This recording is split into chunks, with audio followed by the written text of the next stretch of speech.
All right. The rock music cues in. That means we're ready to roll for the Sports Card Strategy Show, brought to you by NoFSeason.com. Welcome to the 44th episode, Andy. I had to look before we started to make sure that I got the episode number right because I said 44th last week, quickly revamped it to the 43rd.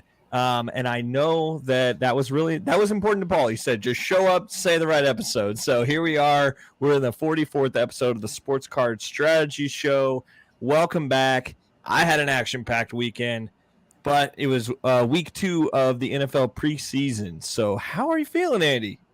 Hey, man, I'm doing great. I'm glad to be back. Just the fact that we made it back here, Paul's allowing us to host the show once more is a good sign.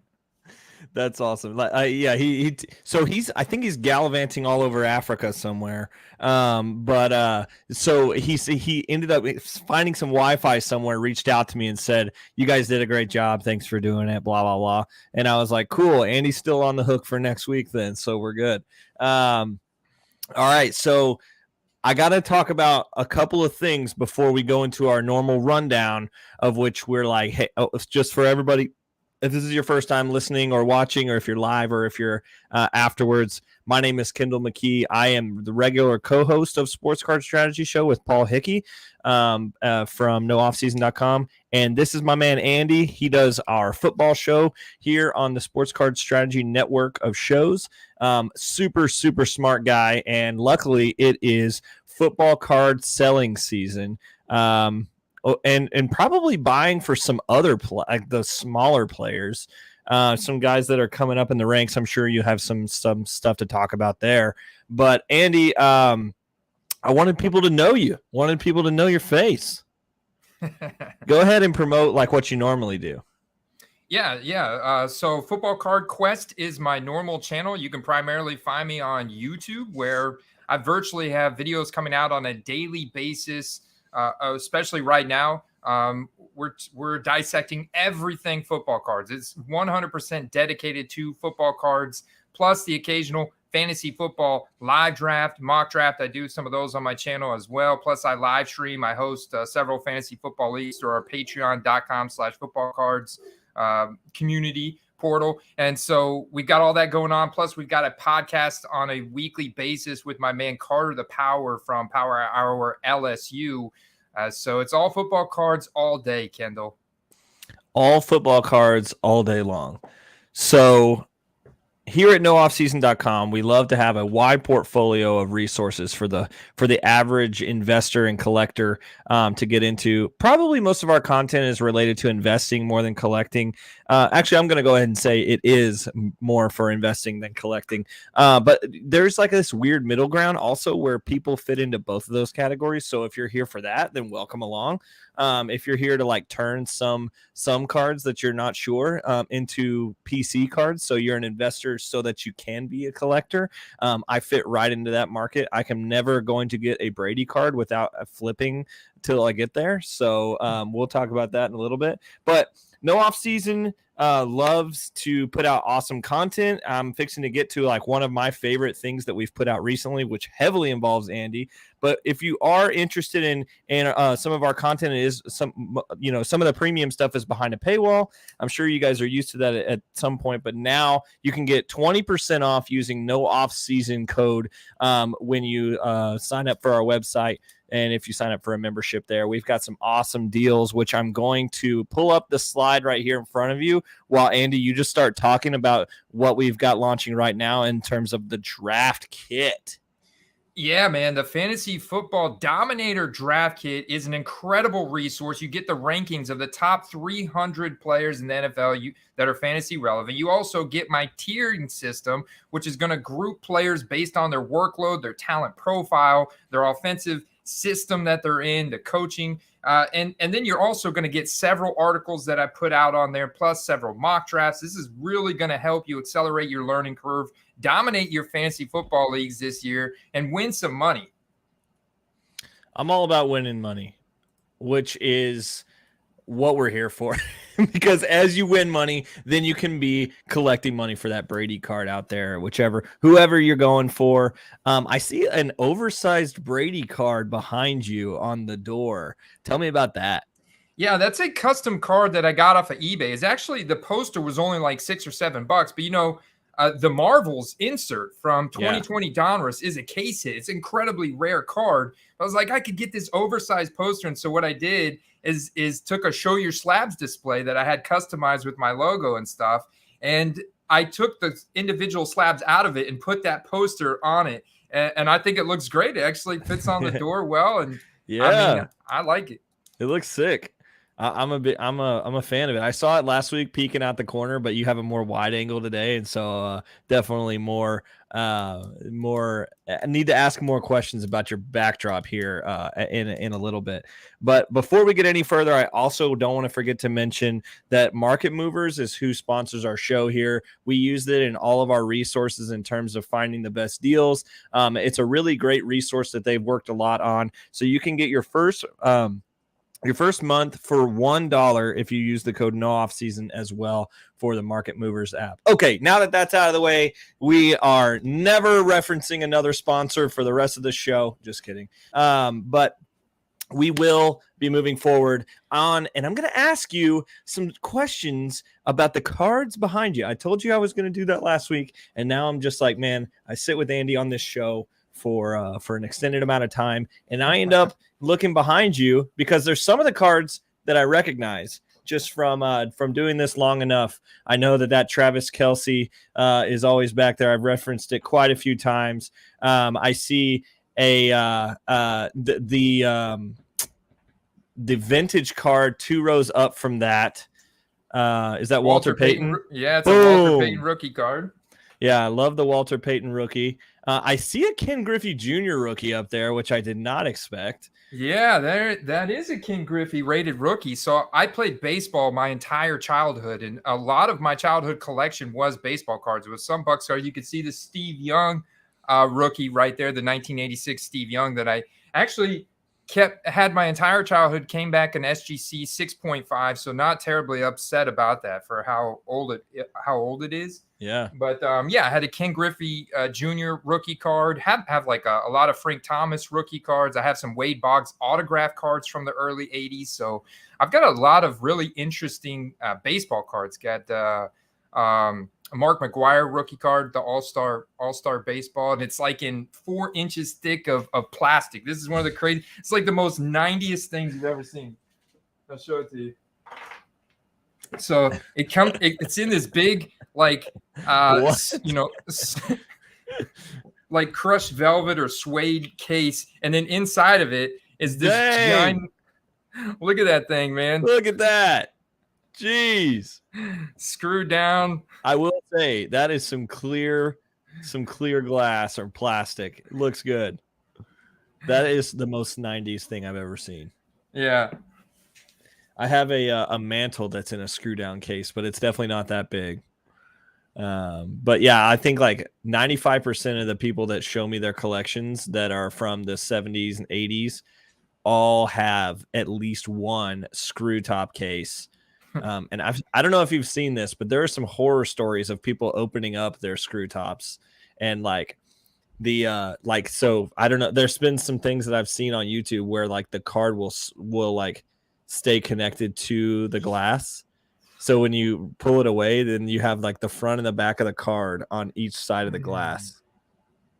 So at that point, you just screw it back together.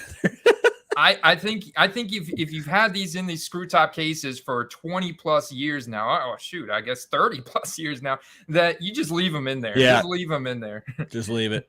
I mean, like it's pretty like graded cards are never going to like, I don't know. There's just like a difference between screw top and graded. I feel like they're not usually the same card, and so anyway, so talk to us about some of your favorites behind you. If maybe you want to show them off. Yeah. So definitely the Travis Kelce, that's an iconic card. We just talked about that one. The Troy Aikman on the third row. Yeah, I have a Troy Aikman up here. That's a 1989 Troy Aikman rookie. Nice. This was a recent one that I just added. I just put it up on the shelf, but this is become one of my favorite ones right here. This Russell Gage Electric Edge is numbered out of 50 rookie auto. That is a sick. I love Obsidian. Yeah. So, yeah, I would say this is another one of my favorites right here. This rookie ticket auto, Levante David. Nice. That is sick. I sold a couple of my PC items recently that I'd say a few months back now that were very near and dear to my heart. That I had them listed on eBay, and it's like definitely an important lesson. Like, be prepared to sell your cards if they're listed on eBay. So I had a tall boy rookie auto Mike Evans PSA 10 numbered out of 150, and I had it listed for 200. And somebody bought that at face value, and I made $100 off of it, but I was definitely disappointed to let that one go. Yeah, I've been there. And I had a red cracked ice 2020 Prism Tom Brady that was in a pure graded X, like a startup grading company slab, and somebody bought that from me for over $200, and that was a card I bought for $30. They paid like $225, I think, for it. So it was like, man, it was really nice to like 5-6x my money on that card, but man, yeah. I was kind of bummed out to see it go. So I'm back in the market for something like that, you know. But yeah, most of my PC is Bucks related, and I've been targeting a lot of like Mike Allstott, John Lynch. I want to get some more of their rare cards, but like the modern stuff that's autographed of them, it gets expensive, man. Like Mike Allstott autographed cards, like, I don't know if you've seen this, but even if you go back and look at the precious metal gems, Mike Allstott, I'm like, dude, some of these are going for $400 or $500. It's pretty wild. You have any Warren Sapp cards? Yeah, I do have a few Warren Sapp cards. They're he was like the first Buck that I remember being like my own personality was like, dude, I love that guy, and he was like the first Buck that I was like excited about.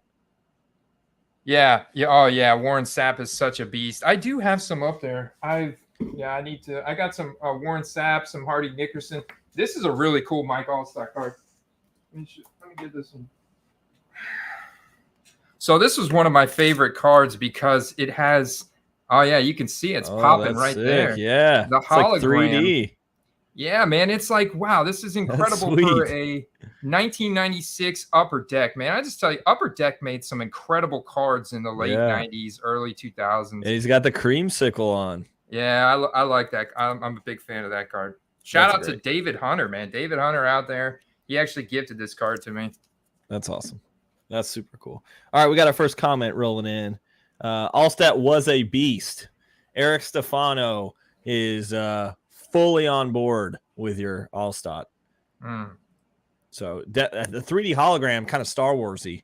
A little. So Allstott's entering the Sports Card Strategy show. So that's cool, man. So in when all the, I'm going to ask you a potentially controversial question. You ready for this? Yeah. And Paul might kick me off for this. Just kidding. He's totally not. But how did you feel about the whole Gruden situation since he was so big in Bucks lore? Yeah, I mean, he was big in Bucks lore, but a lot of us down here still realize that was the team that Tony Dungy built. Absolutely. And then Gruden came in and had this incredible team that was built, and he also just came from the Raiders, so he kind of knew their playbook and what they were going to do, and it just so happens we played them in the Super Bowl that year. So, yeah, I think Gruden was a great offensive mind and a great offensive coach.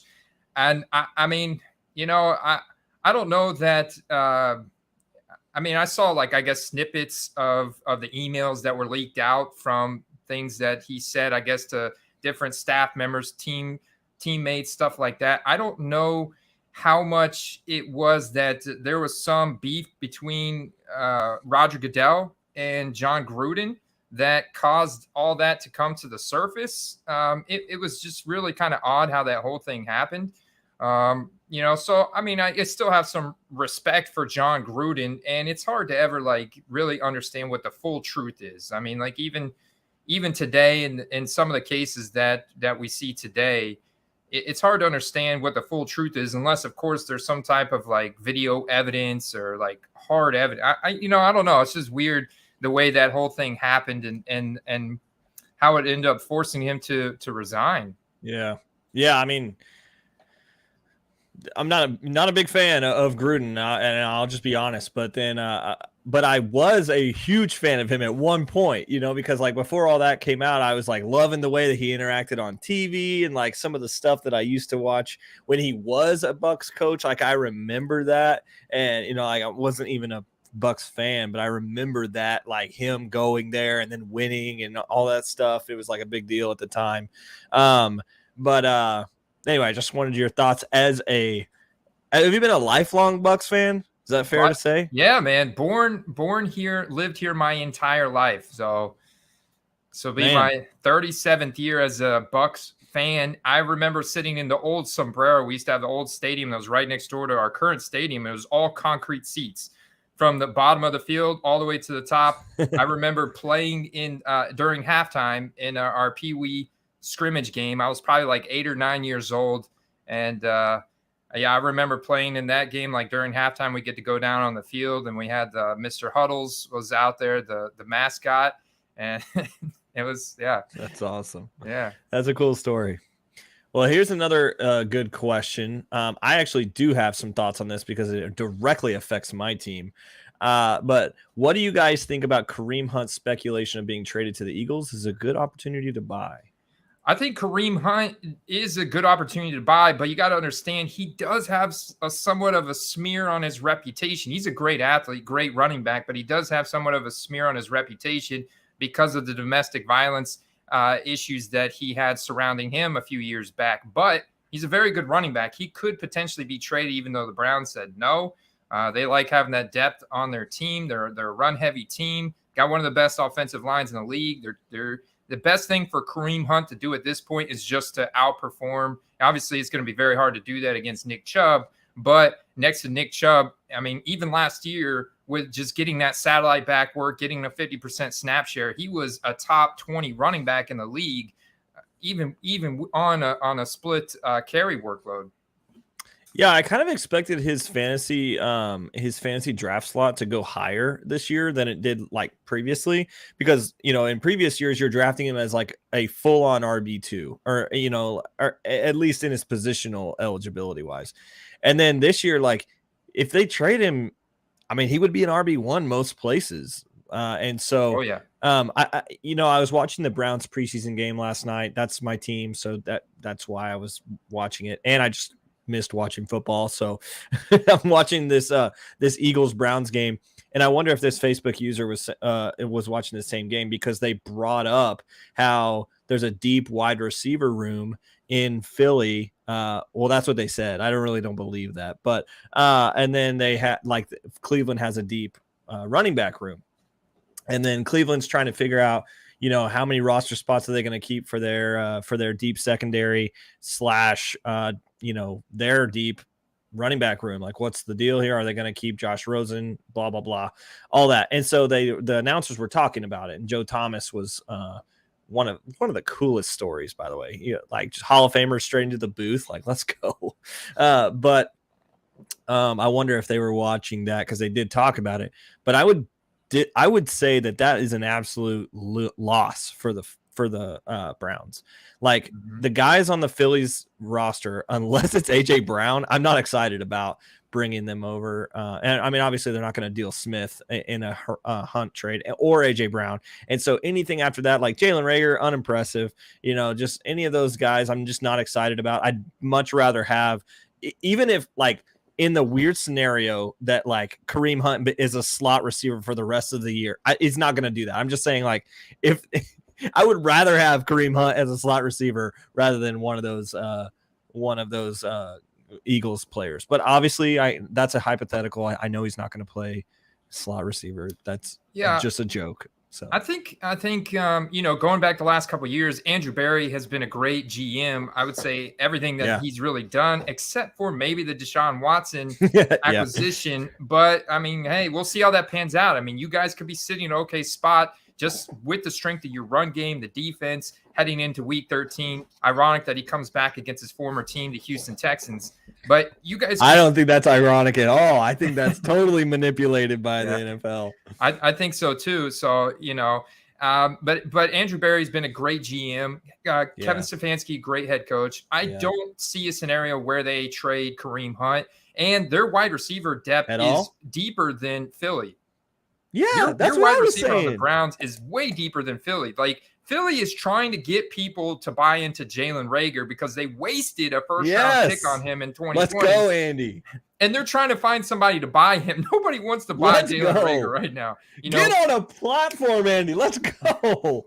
Yeah, but Amari Cooper, incredible route running savant. I mean, Amari Cooper still got a lot of juice in the tank. Donovan Peoples-Jones, incredibly explosive, showed great deep ball skills last year, the year before. And you guys just drafted David Bell. David Bell is going to be a guy that definitely steps onto the scene, that I think is got a very dynamic athletic profile, very good college resume.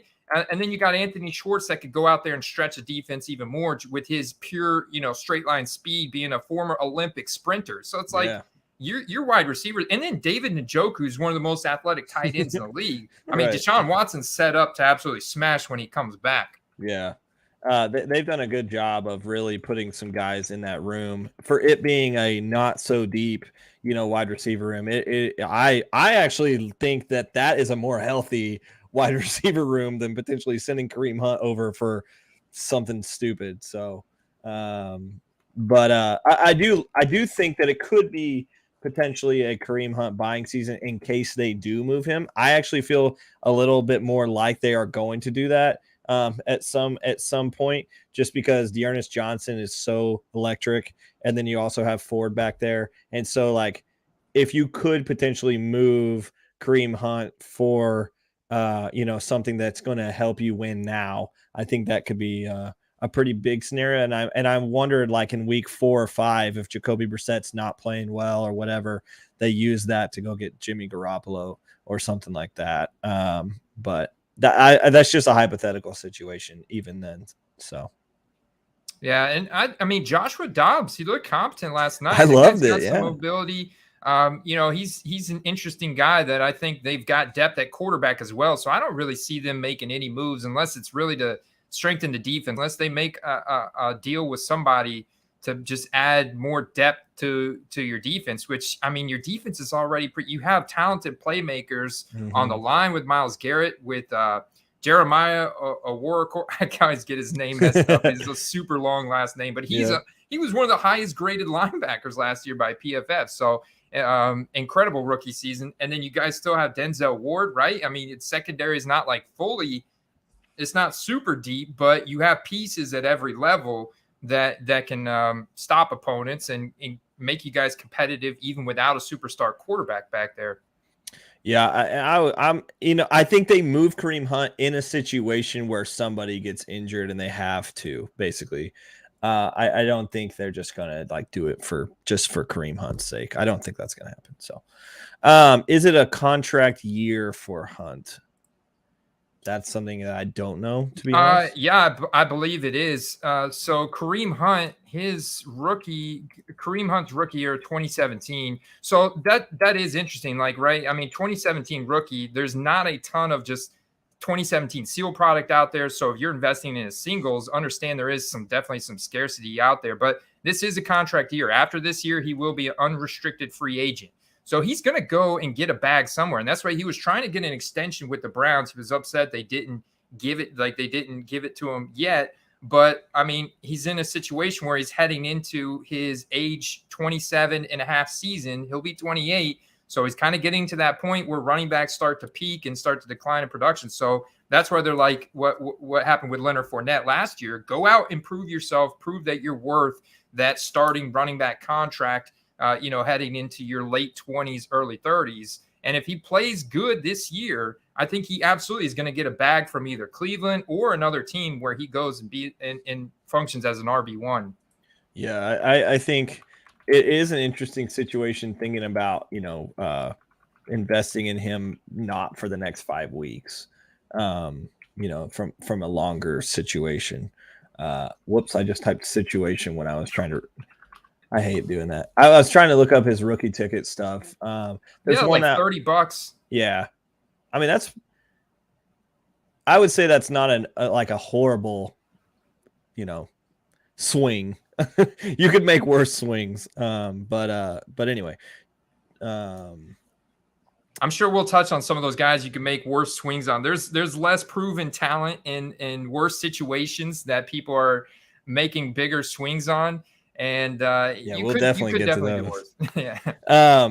Cheers, guys. We say cheers. Toa says, good day, gentlemen. Hey, man, we're excited that both of you guys are here. We're actually haven't really gotten into a bunch of our stuff yet because we are still talking about fantasy football, wrapping up our week, wrapping up the Browns preseason game that apparently both of us have invested interest in at some level. Andy, I do want to give you props, man. I told you that I was going into my draft this year, and I was like, okay, I'm literally not going to do any research. Or I didn't tell you this, but I'm not going to do any research outside of regular stuff. Like I'm not going to dive deep into podcasts or whatever. I'm just going to use our draft kit. That is all I'm going to use, and I'm just going to see how it goes. And I straight up had a great time. So what I did was I sorted them into positions on our draft thing, and then I copied them and put it into Google Sheets, and then started eliminating people as they got drafted. So then later in the draft when I'm like, crap, I don't know what I should do here. There's a couple guys I can just see whoever you ranked highest, and I just went and got them. And I just trusted you and Paul's work that y'all have done on the fantasy football content draft Dominator, whatever we're calling it, that thing. And I was super helpful, and it was a good draft for me. I felt like I left positive. So awesome. That's what it's all about, man. Our main goal is to help you create flexibility so you don't get pigeonholed into one draft strategy. And when your league mates drafts your guy, then you totally go on tilt. You don't know what to do, and you end up with a bad roster, right? There's a lot of situations where you don't want to just take the top guy on the draft board. So that's what our draft kit is all about, creating that flexibility. So at the end of the day, you got a roster that has the potential to win first place. Yeah, I think later in the draft, there was a situation where there was no skills position players that I liked. And so I was like, all right, here we go. And I went over, and Russell Gage had been way overlooked apparently. And so he was still, way down there, and it was way high compared to whoever else had been being drafted at the time slot. So I was like, all right. So I went and got your Tampa Bay boy. So I was like, hopefully Andy's not just biased here, and he's actually he's right. So that could be a cool late round swing for me. So yeah, absolutely. I mean, depending if you got him past anything past round 9 or 10, I mean, that's 12. Oh, dude, that's an absolute steal, man. That's an absolute steal. I mean, so this is important topic because a lot of the draft value of the Buccaneers skill position players have fallen down because of the absence of Tom Brady. But thank God he's back today, man. He's back. Is he? Is he back today? He's back in the building practicing with the team today. So he got cut from the program, I guess. He said he was on vacation in the Bahamas with his family, but right. The jury's still out on that. Jury's still out. I guess we'll know in a year when they produce the show. Yeah, right. But so we also have an interesting sports card show comment how about a content creator fantasy football league? I love it, man. That would be highly competitive, I think. Yeah, I'll host it. And I would love it, man, we should all get on a live stream. I think we can fit at least six people on here. Oh, yeah, we can totally do that. That'd be awesome. There you go. So there's your homework for the week. Creating the content creator fantasy football league. And that'd be fun. So let's jump into our actual schedule because last thing I wanted to say was I ended up successfully stacking the cats. I stacked Jamar Chase and Joe Burrow. So that'll be fun for me to watch over the next couple of weeks. I ended up going no RB in the first round, which I've never done, I don't think, on purpose. And so risky strategy for me, but Nick Chubb fell to me in the second round. And he was, according to your things, he was the best one to get at the pick that I had that hadn't already been taken. So I'm okay with that because he's got tremendous upside. I mean, he should see even more opportunities, especially through the first 12 weeks or first 11 weeks before their bye week. And then even when Deshaun comes back, think about it. That's even more red zone opportunities then. Yeah. So that's more chances to score. So I love it. You can't go wrong with one of, like, even if you look at some of the guys that are very sharp analysts and study the film, Nick Chubb to them is a consensus top ranked, top 2 in the league as a pure rusher, being able to rush between the tackles, being able to see what the offensive line and the defensive line is giving them, and then generate yards after contact. There's nobody better in the league besides Nick Chubb. Maybe Derrick Henry, you can put him up there, but Nick Chubb's an incredible talent. Yeah, just watching him run, you're like, dude, that is a bulldozer running down the field. Cool. So let's jump into Elves of the week, which my first one is not related to fantasy. Thank God that my L of the week is not related to the fantasy draft. I just knew I was going to come in here today and have to be like, Andy, my L of the week was horrible. I got all off track and then lost Wi-Fi signal or something and had to just, go rogue on the draft. That didn't happen. So Andy, tell me your L of the week, my friend. Well, it's not necessarily mine, but I think the biggest L of the week was the person that put their Tom Brady Bowman Chrome Refractor rookie card, 2000 Bowman Chrome Refractor, that had a peak of $192,000 in the playoffs last year, that just sold in a PWCC Premier auction on August 18th, so 4 days ago, for $60,000. That's a massive drop, and wow. It's recency bias, man. It's recency bias. So someone took a massive hit there on that card, but it was literally the worst time to put that card up to auction. Why would you not save that when Tom Brady's coming back to play in all signs are pointing to his final year in the NFL? So I mean, that's a big L. Someone took a big L on that card. Yeah, that's really sad. Somebody must have really needed some money. Like you were in some issues if you had to put that up at the time, unless you just weren't paying attention. All right, my L of the week is my Mond cards are not on eBay yet. We literally talked about it last week about how it's like, yeah, only cards I have are Kellen Mond cards. And all of a sudden, Kellen Mond cards start going nuts this week. And I know you have an interesting theory about that, but let's go ahead and hear the theory.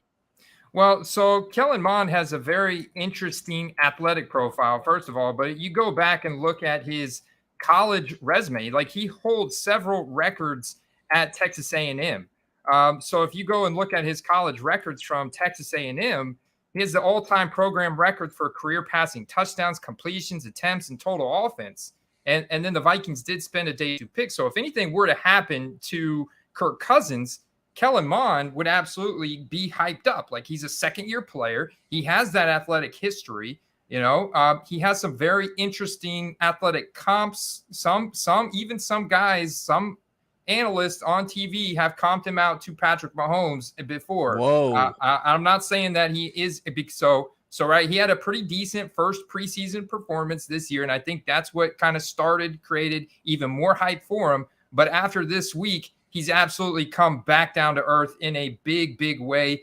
This dude on Saturday, he went 10 for 20, threw 2 interceptions, and took a sack, had a quarterback rating of 21.3. And his prices have just come right back down. So I'm just going to hold him until he finally gets a starter.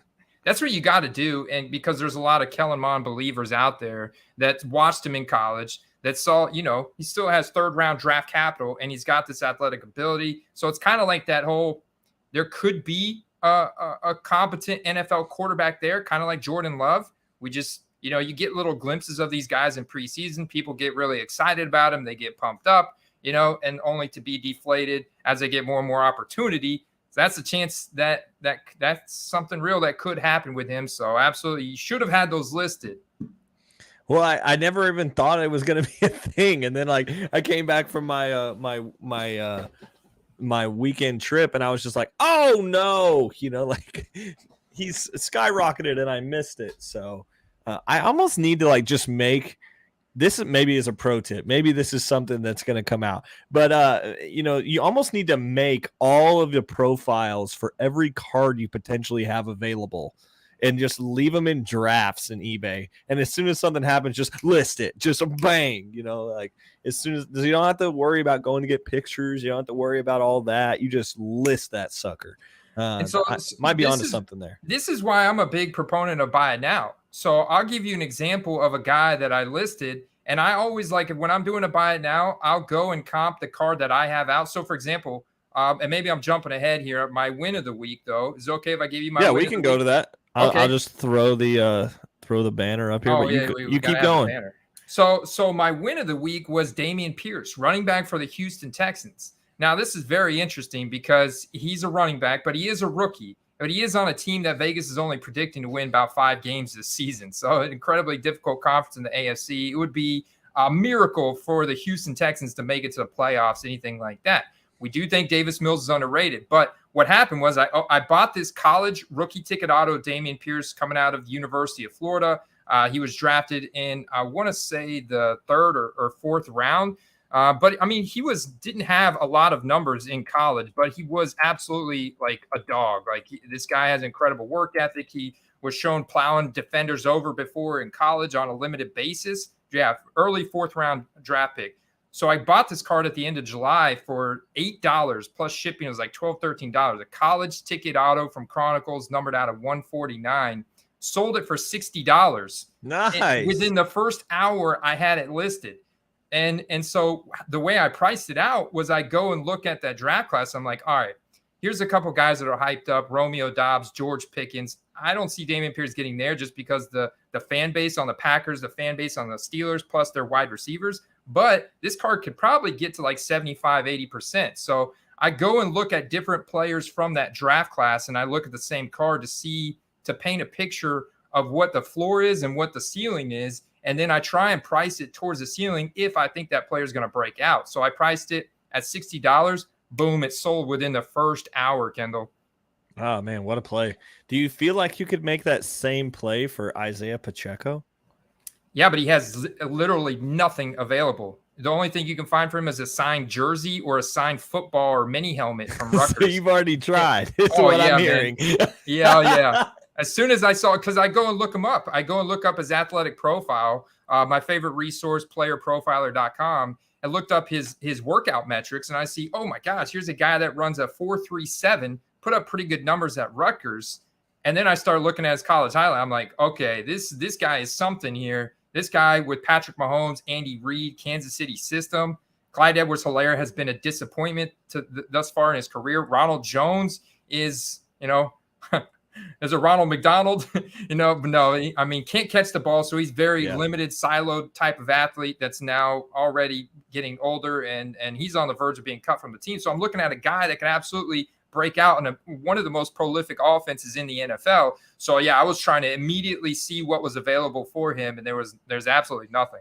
Yeah, I just went to playerprofiler.com, and Isaac Pacheco's number 5 on trending players. So I just almost made myself look smart right there. So yeah, the trending players, that is determined by whichever player gets the most amount of searches and clicks within a 1 week period. So yeah, I mean, hey, your boy number 1, Damian Pierce. So there you go. That's cool. Yeah, I think on Saturday when I was drafting, I was looking at Pierce and it said Marlon Mack is the starter. Like on Sleeper, it said that, and then like 2 hours after the draft, it had already moved to Marlon Mack was the backup on Sleeper. So I'm looking forward for all Texans fans out there. You need something to root for. Damian Pierce is going to be a fun guy to watch this year. So yeah, he's got vision, he's got explosiveness, he's got soft hands, so he can catch the ball too. He's really an all-purpose running back who's got an incredible work ethic. And I like his ability, but he's nothing special. He's just a guy at the end of the day, So, I mean, and a running back at that, and he's on the Houston Texans. So the whole thing is there's so much changing in a depth chart like that. Like Marlon Mack was the starter, but then Damian Pierce rested with the starters this past Saturday. So it's like all of a sudden Damian Pierce moved up that depth chart and became, it's like, okay, now it looks like Damian Pierce is going to get a 60% workload, whereas Marlon Mack's going to get a 40%. So it kind of shifted. Yeah. So I did want to address some of these comments about stuff we have said a couple minutes ago.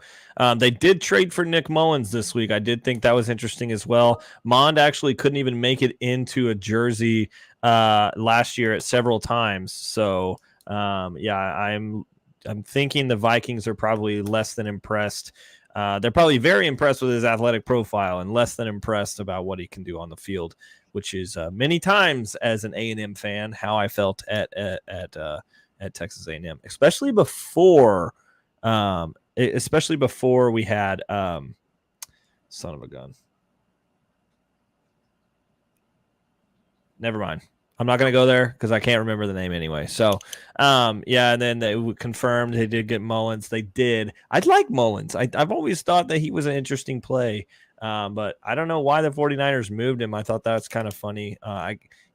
Maybe they're going to keep Jimmy G, and that is going to be their top two, and they're just going to trade from their own depth. So then we have this one says, my L for now is that I just got my PSA order in. 9 out of the 12s were 10s, but 7 of the cards were Wander base. Ugh. That is actually something, we're going to talk about. My W of the week was I had a good fantasy profile. I think I jumped the gun by saying that in terms of our draft kit. But okay, so the buy of the week, let me bring up the banner here. Buy of the week here. We've got a nice Lando Norris, which I do root for McLaren in Formula One, so that's nice anyway.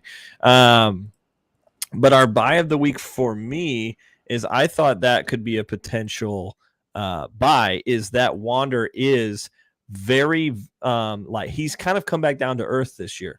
I never thought that he was going to be a top 5 player in the game, but I thought he was going to be a good shortstop. And I think people are expecting his prices, or his prices have been coming down because he's not been a top 5 player this year. He's had some injury bugs, and the Rays just aren't very competitive right now. And so for Wander to be there, he is an athletic player. He is incredible at what he does. So I think in long term, Wander's prices do level out, but I think they are coming to a place of kind of coming off of a bubble, a pretty severe bubble actually. When somebody paid $275,000 for a Wander card before he ever made the major leagues, that's pretty inflated. And so when you're coming back from that, Wander will be good. He will be a shortstop in the major leagues for a long, long time, and he is worth buying. So one of my buys of the week is actually Wander Franco. So I'm glad you said something, Eric. And I tried to do a buy from multiple different sports. So I said Correa and Franco were both of my baseball buys of the week. Correa has always been undervalued. I've said a long time Carlos Correa should be being bought. Like, he's an electric player, but he was on that 2017, I believe it's 17 Astros team that they got found out for cheating in the World Series. And so all those players in the collecting world and investing world have an asterisk next to their name now. When you look at how good Yordan Alonso is, he's still not really investable because he's on an Astros team and because he was on that team, even though he was fairly young. I don't feel like he should be affected, but you got Altuve and you've got Correa, you've got guys like even Kyle Tucker should be higher.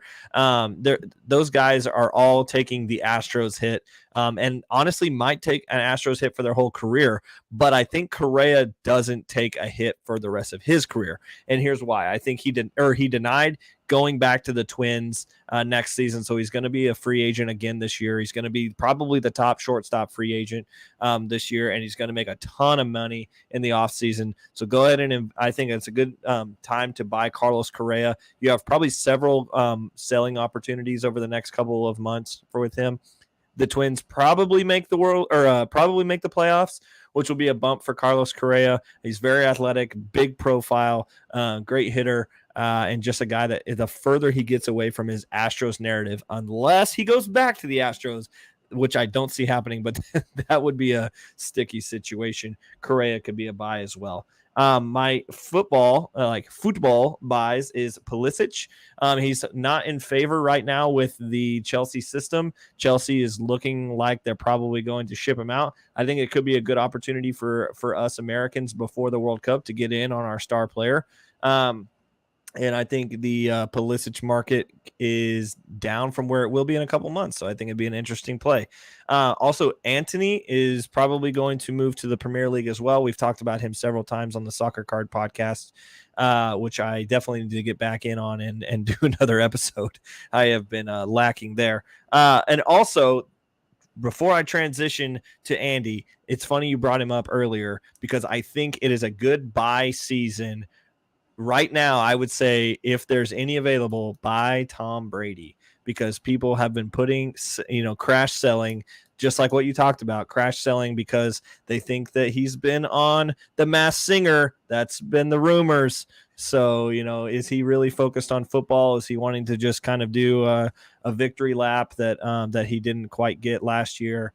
We'll see. But I think if you can find Tom Brady cards, they're probably worth buying right now, or at least in the next 24 hours before everybody realizes he's back to Bucks camp and the prices go back up. So, yeah, man, fantastic point. Buy any that dip on Tom Brady, absolutely. And if you see that dip on the skill position, like there's been a dip on Russell Gage, where he's struggling with a little bit of injury, but he'll be back week 1. Chris Godwin, I'm a big fan. Leonard Fournette cards are super cheap, so I'm a big fan of buying those and just stocking up on Buccaneers skill position guys for the playoffs.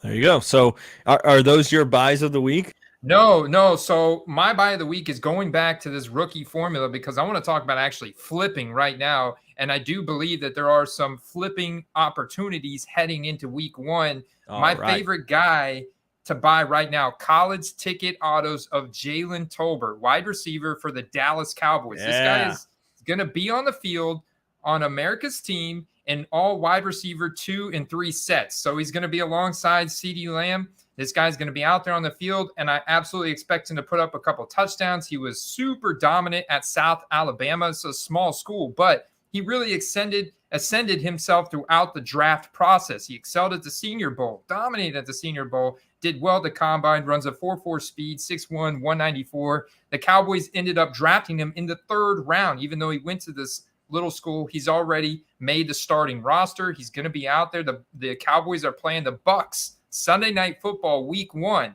That is a game where they're absolutely going to have to throw the ball against Tom Brady, who's going to put up a lot of points. And if you look at the Buccaneers' one weakness on defense, if they have one, it's our secondary. Our linebackers are great, Devin White, Levante David. Our D-line, great. Again, you have a lot of talent on the D-line. If there's a weakness, it's definitely in our corners. So you target a guy like Jalen Tolbert because we're probably going to put extra coverage on CeeDee Lamb, and make sure that we cover him. Jalen Tolbert's a deep ball specialist, and I could see him busting onto the scene. Right now, you can still get his college ticket autos. I saw one end yesterday that I missed. That I'm kicking myself. It ended yesterday for $9.50 in auction. So that's a perfect recipe to buy that and then list in a buy it now format for like $30, $40. On up the line. What do you think about this one? Okay.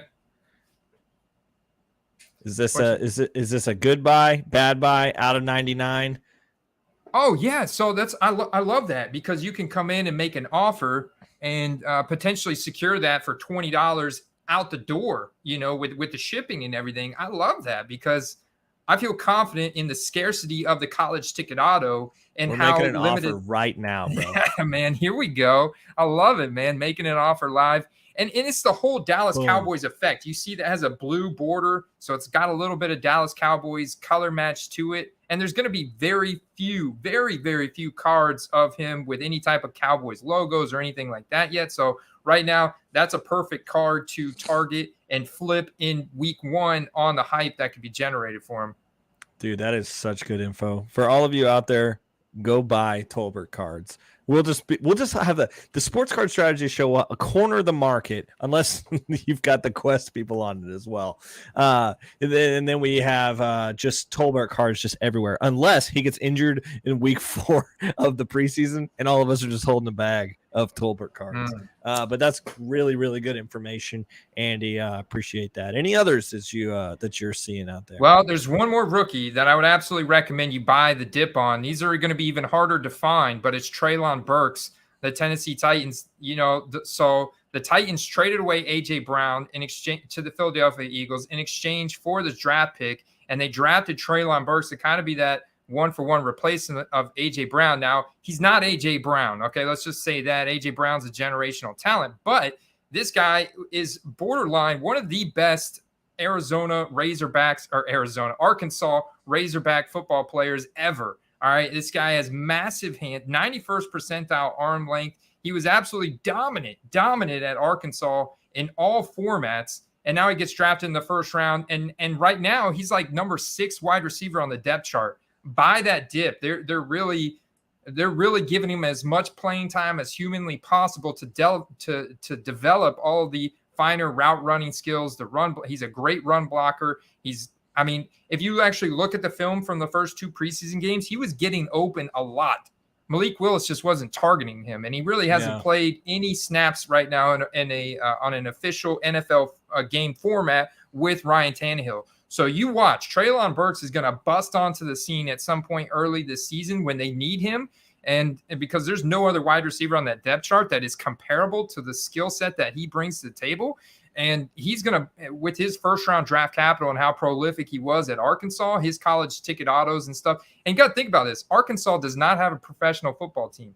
Arkansas Razorbacks, that's it for Arkansas.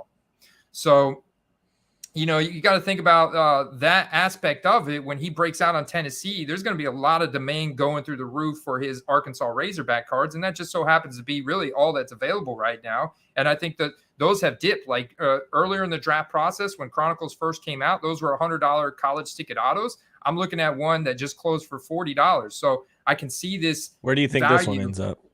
Let's see what you got. It's got 4 days left. Oh, beautiful. I think it's probably going to end somewhere between 30 and 40. I'd love to get it under 40, and I'd still feel good about it just because the limited supply of his autographed rookie cards from like licensed sets like this. Yeah, there were some that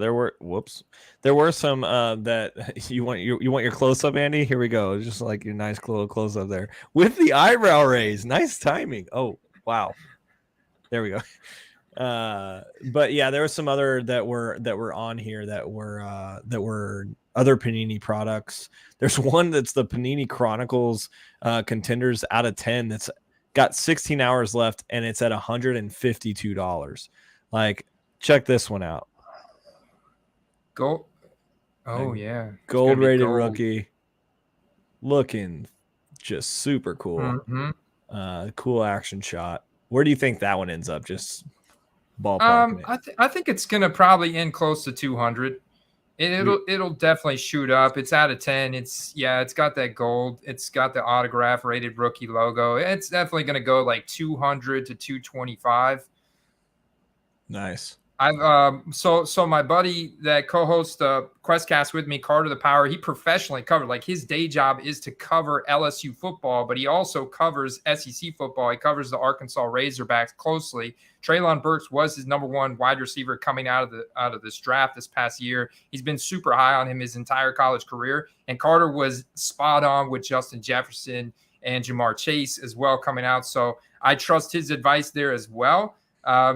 And he was actually negotiating a deal with someone on Twitter to buy a 1-of-1 Treylon Burks for $100. I was like blown away. Now it's from a lesser set. It was a Rookies and Stars insert. But still a 1-of-1. I went and looked. I'm like, there's other 1-of-1s going for $300-$400 even recently, just because of 1-of-1. So I mean, it's something to look at. Like, people, if they bought into Treylon Burks in July, I mean, his value is down big time because right now it doesn't even look like he's going to start on paper, but you better believe he is going to start. You don't draft a player in the first round like that to not give them playing time in the regular season. Yeah, absolutely. Absolutely. Okay, so those were your buys of the week? Yes, sir. Sweet. All right, let's jump into our next section here. That is, who are you selling? Who are you selling? Well, we'll start with you. Yeah, so I continue to sell my Tua Tagovailoa cards. I'm going to continue to plant my flag in the ground that Tua should be sold heading into the season. Now, we finally got to see Tua in a preseason action this past week, but it was only like 8 plays. He didn't score a touchdown, but he also didn't do anything wrong. And Jalen Waddle or Tyreek Hill was in the game, but I'm still selling Tua on that hype because all his prices are up so much from the middle of last season where I was buying them. So it's very important to assess where you bought them at and what you bought in at and where they're at now. Like if you can take profit on these guys, take it. Like don't run the risk of them potentially flaming out unless you're holding the Tom Brady rookie card or Russell Wilson or someone that's got some serious merit behind that long-term investment. Otherwise, if they're unproven guys, young guys, I am not at all trying to get greedy on any of these guys. So if I can make a 2 or 3x profit, I'm absolutely going to take that here in the preseason. Yeah. Yeah. You never know what Tua's going to do either. I mean, like, I was just talking to a guy yesterday who's a friend of mine who's a Dolphins fan, and he's like, I fully believe in him, you know. And then there's another guy I saw, it was Tua's quarterback coach, I think, was like saying some pretty outlandish things about saying like Tua is the most accurate quarterback he's ever worked with. And I was like, okay, you know, and so there's some cool stuff coming out of camp, and you hope that Tua gets it right this time. But at the same time, I would still be putting all my I would be putting all my eggs in the sale basket for him. So good sell choice, Tua Tagovailoa. Interestingly, I don't even know anything about this, so I'm hoping you do. Do you know anything about where his brother's at? Oh yeah, his brother is I know wasn't he at Maryland? Yeah, he plays oh man. I pulled a card of him out of Bowman University actually. Yeah, I knew that he was in a Bowman U product. So, yeah, I'm not super familiar with his brother. Yeah, Taulia Tagovailoa. Let's see. Is he still at Maryland? Yeah, he's playing quarterback for the Maryland Terrapins. Sick. He holds the Maryland single season school records for completions and passing yards. Yo, that's kind of cool. And a share of the touchdowns record right now. So he's kind of a sneaky guy, apparently. Like, you know, like how, you know, I mean, neither one of us even knew much about him, and he's out here breaking school records. I don't know what that says about Maryland, but not much. But that's fun. So just there is another Tagovailoa coming up, and I hope to see them both in the NFL. That would be pretty cool. But I was going to say my sell of, or are you still moving here? You still going on? Oh, go ahead. So my sell of the week are, none of them were football related, because I just figured you would bring the football heat and I could talk about briefly the 2 other sports that I know well. This is probably my least favorite time of the year for baseball, actually. So there's so many cool things to view in almost every other part of the year in terms of baseball. Like even the off season is more exciting than right now, because like right after the All-Star break until about maybe second week of September, everything in here is just like people are just in a lull. Like games are going on every single day and there's master performances, but everybody's just like, okay, you know, it's not really that important. We're not there yet. We don't like the first half of the season is like building toward the All-Star break. And then right after the All-Star break for like a month and a half, there's just a lull where it's hot outside. Nobody wants to go to a baseball game. You know, you're in the season grind, all this stuff. And actually, I think it might be a really, really good buying season for baseball, because I think people are bored of it. And Topps Chrome doesn't come out until later in the year. So there's like a lull in some Bowman products as well. So I think this could be actually a buying season for baseball. Might be just after the All-Star break, maybe 3 or 4 weeks after, where you're not getting this Soto hype and all that kind of stuff. But this will remain to be played out. But I think this is a good buying season. But I think there's one guy who has burst onto the New York Mets scene in the past couple of days. I know we haven't had an episode since Brett Beatty hit the majors, and he immediately had impact, hitting a home run in his first at bat. It was insane. And of course, he's in the biggest market. He's on a New York Mets team that's positioned very well to make a very deep run. But I don't think Beatty will be that important in the deep run. Now that he's a rookie. So like you're probably not going to have Beatty be the one that leads you to the World Series. He might be have residual impact to the World Series, but I think it's a good opportunity for him to sell right now. If you do have some Beatty cards you've been invested in over the last couple of years, some of those Bowman autos are very inflated right now. So feel free to go and buy or sell some Brett Beatty's with some unadulterated fear. It is buying season for or unadulterated or non-fear, I guess. And it is buying season, I think, for baseball. And because in the off season, all this trade speculation and what team is whose is like, for some reason, baseball loves like that whole season of life, so like there's like 2 or 3 Bowman products that get dropped during the winter. There's 2 or 3 like big like arbitration hearings and all sorts of stuff. The baseball literally has a thing called winter meetings where everybody gets together and trades, and it's just like insane, where there's actually way more like strategic stuff happening in the off season than it does in season. Like it's the off season for basketball right now. And the only thing I've heard over the past couple of weeks is LeBron finally signed a Lakers contract. Like in the off season in baseball, it seems like everybody's talking about something like every 5 minutes, but maybe that's just because I'm very invested. Maybe you have a different take on that, Andy, but I don't think that the off season necessarily is buying season for baseball, especially with product releases. I see that in football. I think a lot of people confuse the hype cycle. Like they want to buy immediately after the Super Bowl is over. And I'm like, no, wait, because that's when the free agency and the draft time period starts. And it's such a huge hype cycle right there, where a lot of players' cards are appreciating in value because people love to speculate. And during that time, everybody's on an even playing field. Everybody's got a chance to dramatically improve their team and secure the next big superstar, and then get this winning record the next year. And whereas during the season, when you get to that halfway through the season, you're right, there's some oversaturation going on, some fans that are kind of disgruntled because their team is losing. So there's that kind of stuff. Plus, a lot of the focus is on who's the front runner for MVP, who's the teams that are almost undefeated and that are in the first place in the power rankings and looking like that playoff team. Those are the guys like, yeah, sure, their cards are appreciating, right, in value. But for everybody else, they're kind of being left in the dust during that time. Of course, there's going to be there's so much variance in sports cards because of how much variation there is. There's little undulations here and there, and people tend to reach in here and there on different stuff based on the scarcity. But overall, that's kind of how the seasonal cycles go, now. Yeah.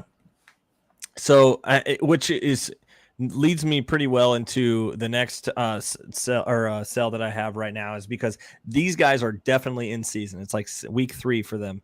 And so I don't know if you are in touch at all with a non-American football, but so soccer has been doing some incredible things over the past 3 weeks. Premier League season has just started. It's kind of ramping up. And there's one particular team in England that their coach is American, and they brought in 2 other big American acquisitions in the offseason, which is kind of like rare. England typically doesn't end up having Americans like in soccer because it's always looked down upon, blah, blah, blah. And there's like this bias to Americans can't play. Well, Leeds United toasted Chelsea this week, and it's just like there's all sorts of memes about it. Like Brendan Aronson is all over the news. Tyler Adams is like one of the top at his position in the Premier League, and so these Americans are actually skyrocketing in value right now. Nice. Let me tell you, Tyler Adams is probably not even going to be this hyped during the World Cup unless he scores some absolute bangers. And that's probably not going to happen because he's a defensive mid. So if you guys have Tyler Adams specifically, I think there is some hype to sell Aronson in the World Cup. But if you do have any Leeds United players that you're investing in with Rodrigo or anybody like that, I would say now is a very, very good time to sell, because I think, like, if you are a fan of soccer at all and you haven't had a Premier League team and you're watching the Premier League as an American, all of a sudden there's this one team that is like basically being branded as America's team in the EPL. And all of a sudden you're like, I got to find some cards for these guys. And Brendan Aronson cards are through the roof already because he's going to be such an electric player at the World Cup. And he scored on Sunday or Saturday. Wait, no, it was Sunday. He scored on Sunday. But like Tyler Adams specifically, if you have some of his cards, which out there probably pretty rare, I'll tell you, like probably not anybody that's investing pretty heavily in Tyler Adams. But if you are and you're listening to this show, feel free that Kendall McKee has authorized you to sell at his peak, because I think right now with all the news and everything around Leeds United, this is actually Tyler Adams' peak. Don't wait till the World Cup to get in on this Premier League hype of the Americans going absolutely nuts in the Premier League, which is interesting because I already told you that Pulisic was a buy, but he was on the Chelsea team that just got hammered and didn't get to play very much. So there was this cool photo moment at the end where Pulisic, Adams, and Aronson, who are all like studs on the U.S. men's national team, all were like at center field together, like chopping it up. And you could just tell Pulisic was looking at them like, dang, you guys are having a good time. And I am totally not. So anyway, I know that Leeds players probably aren't highly invested, but if you're out there and you're listening, put the cards on eBay. Somebody's looking for them. Yeah, it sounds like great advice, Kendall. I'm going to rock with it. You're going to rock with it. Go sell you. Hey, Andy, if you got any, go sell your Tyler Adams cards. All right. There's also one other interesting guy that I said or I thought would be a sell is Dustin May. It's a Dodgers player.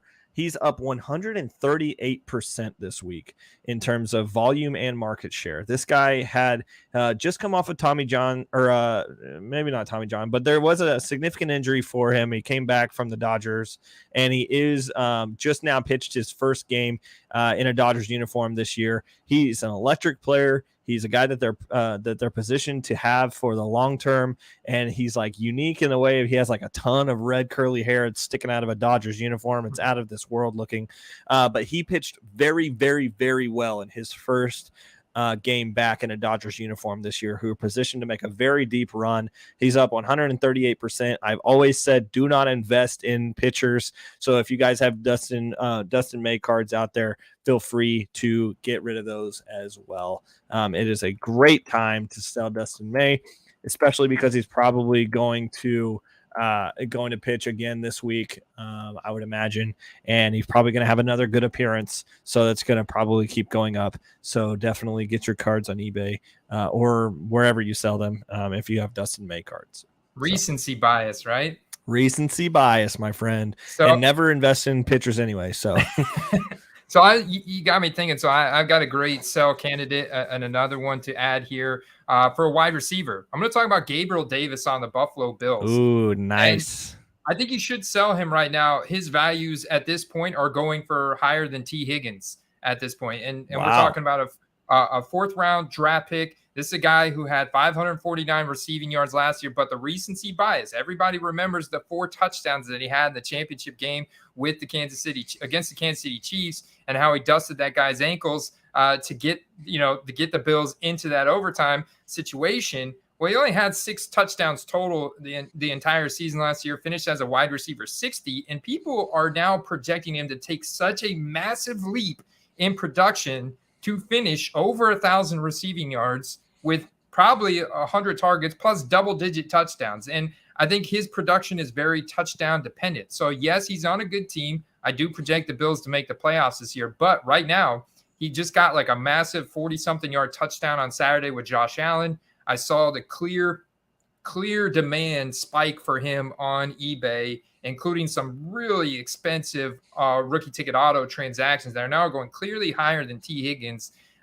So I would absolutely look at selling Gabe Davis now, just on the fact that it's really Stephon Diggs that's going to get the majority of that production. Plus, Isaiah McKenzie is a real slot threat and is going to occupy probably 100-something targets as well, taking that Cole Beasley role. And Josh Allen has his own level of rushing floor. I think it's a great time to sell Gabe Davis, potentially buy back in November when he's not like this super mega star. Like right now, I mean, it's like people are spending more money on Gabe Davis cards in a lot of situations than they are on Stephon Diggs. It's very polarizing. I think that presents a really nice buying window or selling window, excuse me. Yeah, that's a good one. Yeah, I think Gabe Davis is a name that I've heard thrown around like crazy over the past couple of weeks. So recency bias, and especially in like the last time we saw him on the field, really, one of the last is he was toasting people. So hopefully the Bills can utilize that, but you gotta think that Diggs is going to be the lead market share out there. You can't just think that Diggs is going to run out there and just distract the other defense so bad. Gabe Davis is just standing in the end zone. So yeah, and see, that's the thing. Gabe Davis has never excelled at beating man covers. He's not a great releaser off the line of scrimmage. What he's good at is spatial awareness, catching those sideline back corner of the end zone type passes. Winning contested catch scenarios with his size against DBs. Stephon Diggs just flat out gets open against everybody. I mean, he's in an elite class of separator like Devontae Adams. So there's a clear difference there in talent, and Stephon Diggs is going to continue to command, a 25% target share. And Isaiah McKenzie is incredibly fast as well. And he's built a very good chemistry with Josh Allen. And so he's also going to command a lot of targets out of the slot. Gabe Davis is going to be on the field a lot, but I don't see him taking a step to where he gets now 1,200 receiving yards and double-digit touchdowns. I think maybe he gets a double-digit touchdowns, maybe, but he still is a 500-yard receiver. He's still going to be in like the top 50. But right now, people are treating Gabe Davis like, I mean, he's a top 20, top 15 wide receiver. It's pretty wild, which I do think that means that, like, okay, I'm going to take some profits here on Gabe Davis. Yeah. So how many Gabe Davis cards have you sold? So I've been selling as cards as base as Mosaic. Like I sold a Mosaic Reactive Blue for $10 the other day. So that's a prime example. Like I sold a lot of optics for $25. I've sold like all of my autographed Gabe Davis cards last year in the playoffs. But now I've still got a bunch of base cards, and you'd be surprised, using a plain white envelope, I'm able to like move those almost on a weekly basis just because there's so much demand for them right now. Wow, that's crazy. Yeah, I wish there were players like that I could move like crazy in the baseball world. But right now it's all about prospects. And so and it's in the lull. So here's an interesting section of this podcast that we don't have a slide for because I just kind of came up with it, and it's a name we've actually already referenced, but I have it written down that right after our win or our sales of the week, I wanted to call this a deep threat. So basically somebody that you could potentially buy that was like doesn't even make sense right now, but and so this is off the dome for you because I did not prepare you for this.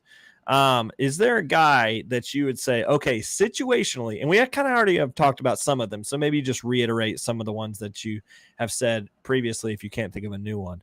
But is there a guy out there that, given the right scenario, his cards could go kind of nuts, but it doesn't really make sense to buy him right now? Yeah, but you would have to kind of play this narrative. I don't know if that makes sense. I don't know if what I'm asking makes sense. Yeah, no. So I can give you a quarterback and a wide receiver because I look, obviously, quarterbacks drive the market. So I'll tell you, Gardner Minshew is still one of the best backup quarterbacks in the league. And I don't really see a demand spiking just based off of his preseason appearances because it's like there's no chance he's going to start unless something happens to Jalen Hurts, unless Jalen Hurts gets hurt. And so Gardner Minshew, though, if you can get I saw a rookie ticket auto, and for under 100, like $75, I think it was serial numbered as well. I'm like, that's an absolute steal. It's 2019 product before Panini really ramped up production. So you have a more scarcity. And you also have this guy who put up just ungodly passing numbers in college, and he's got such a cool story. He's such a likable character. What a wild story. Yeah, it's such a wild story from college, and such a likable character, and he's just so passionate and so competitive. And he's a guy that when he does get starting opportunities and when they let him pass the ball, like, he's a gunslinger, man. He has that ability to light up the receivers, take advantage of their skill sets, and put up some really big numbers. So I look at him as one of my favorite backup quarterback investments, just to stash, because he's still super young. And then from a wide receiver standpoint, I always like to target guys that are maybe buried on the depth chart, that have a lot of product available, that are still young, but they're on prolific offenses. They're on explosive offenses that have very good quarterbacks, aggressive play calling, chances for the playoffs. So Josh Palmer is still one of my favorite sleepers in the NFL to invest in. He actually put up a touchdown. He was playing with the third string offense this past week. He's still kind of competing, they say. But, it's like, if you watch him in camp, you watch his preseason, any of his tape, he's got that third wide receiver role locked down. He made some contested catches over some of the best corners in the league last year. And he had 2 touchdowns from Justin Herbert when he did get playing time, when Keenan Allen or Mike Williams was hurt, and he balled out. So he's a guy that, if something does happen to Keenan Allen, who's like 32 now, or something happens to Mike Williams, who's also getting in his late 20s and got banged up last year due to a high usage rate, Josh Palmer is going to slot right in and take those targets, and he's going to execute those into some big plays, some big highlights. And I absolutely love investing in that guy as an up-and-coming athlete in the NFL. Nice. Yeah, that Josh Palmer one, that's what I'm talking about. That's a deep threat, my man. Like, that is like if you got $20, just to throw down on a plus a lot money line, then do that. So think about this, Kendall. Think about this real quick, Kendall. The last time the Chargers spent a day 1 or day 2 pick in the NFL draft on a wide receiver was 2017 on Mike Williams. Wow. The next time they did it was on Josh Palmer just last year. Okay. All right. What do you think about I think this guy plays for the Rams, but I get the Chargers and the Rams confused a lot. What do you think about Funk? Jake Funk? Well, Jake Funk's an interesting profile because he's very agile. He's very explosive, but there is something there that the coaches don't really like. I think it's got to do with his development around understanding when to hit the A gap, when to hit the B gap, when to bounce it outside, kind of, reading in a very quick manner what the offensive line, the defensive line is giving you on a run play. And so he's a 7th round draft pick. I like his agility score. He's got a 97th percentile agility score. And the guy has a pretty high SparkX score, had a pretty high college yards per carry average out of Maryland. And he's young, but he's young. But the thing is, definitely buried on the depth chart there for the Rams, who are probably going to pass the ball more than they run the ball this year. Especially if Matt Stafford's healthy, and the elbow's not bothering him. Yeah. So my deep threat, we've kind of already talked about him, but I was looking up after last night. I looked and I was like, Josh Dobbs had a heck of a performance, and he's had a hell of a preseason just in general. I think so many people were down on him, and he was kind of out of place at a couple different spots. Hasn't really logged hardly any attempts or throws in any preseason or regular season games. Like, just hasn't really gotten a shot, and played a pretty good, competent college quarterback. And so I was thinking, okay, just curious, what is a Josh Dobbs auto worth? So I found an out of 23 rookie ticket auto for $30. And I was like, given a scenario, Jacoby Brissett gets hurt, but don't bring in Jimmy Garoppolo. There's between 1 and 11 games. What are they going to do? Put Josh Dobbs in, probably. And I just imagine that if that were the case, there would be an extremely, like I'm saying, deep threat. You kind of have to build the scenario in your head.